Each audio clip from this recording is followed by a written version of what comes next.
자도 졸린 수험생들은 꼭 봐주세요. 코골이는 모든 연령대에서 생길 수가 있습니다.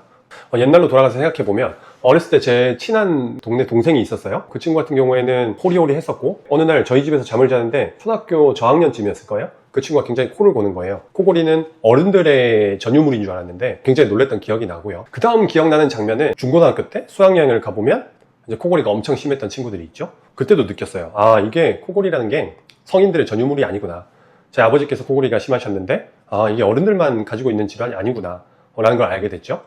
그리고 나서 이제 이비인후과 의사가 돼가지고 요즘 진료 현장에서 어떤 고민들을 많이 듣게 되냐면, 수험생들 학교에 집중을 해야 되는데 도저히 집중이 안 된다 이거예요. 부모님이랑 학생이랑 같이 왔는데 부모님이랑 방을 따로 쓰는 경우가 대부분이잖아요, 요즘에는요. 방을 따로 쓰니까 부모님도 잘 모르시고 환자도 잘 몰라요. 그런데 아무리 잠을 자도 낮에 졸리대요. 자, 옛날에 10년 전, 20년 전 이럴 때 학생이 이런 얘기를 하면 그때 당시에 부모님들은 이런 얘기를 많이 하셨습니다. 아이고, 조그만 것이 뭔 그런 걱정이냐, 쓸데없는 소리 하지 마라 그랬는데, 요즘은 달라요. 이제 학생들이 수면 부족을 호소하게 되면 이제 검사를 해보는데, 많은 학생들 중에 밤에 아무리 자도 낮에 너무 졸려요 라고 하는 그 학생들을 한번 검사를 해보면 수면 무호흡을 가지고 있는 경우가 굉장히 많습니다. 코골이를 호소하는 경우가 굉장히 많아요. 그러고 나서 검사 결과를 설명드리면 부모님도 그렇고 학생도 그렇고 깜짝 놀라죠. 이게 어떻게 보면 학생이라는 나이는 굉장히 젊고 건강한 나이잖아요.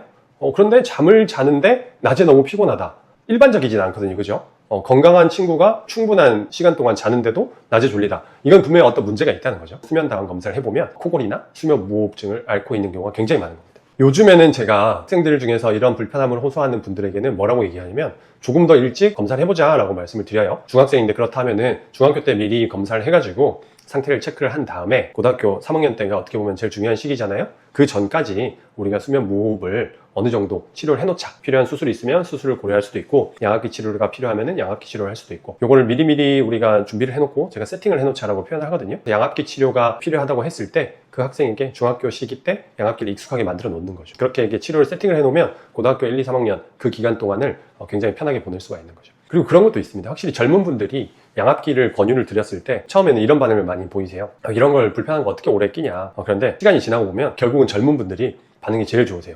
선생님, 저 이제 양압기 없이는 못 살아요. 선생님께서 양압기를 그만하라 해도 저는 계속 낄 겁니다. 그 정도로 반응이 좋다는 거죠. 오늘의 결론은 수험생들 중에 혹은 학생들 중에 밤에 잠을 아무리 자도 낮에 졸린다든지 학습 능률이 오르지 않는 분이 있다면 반드시 수면 무호흡이나 코골이를 의심을 해보고 검사 및 치료를 권유드린다는 내용입니다.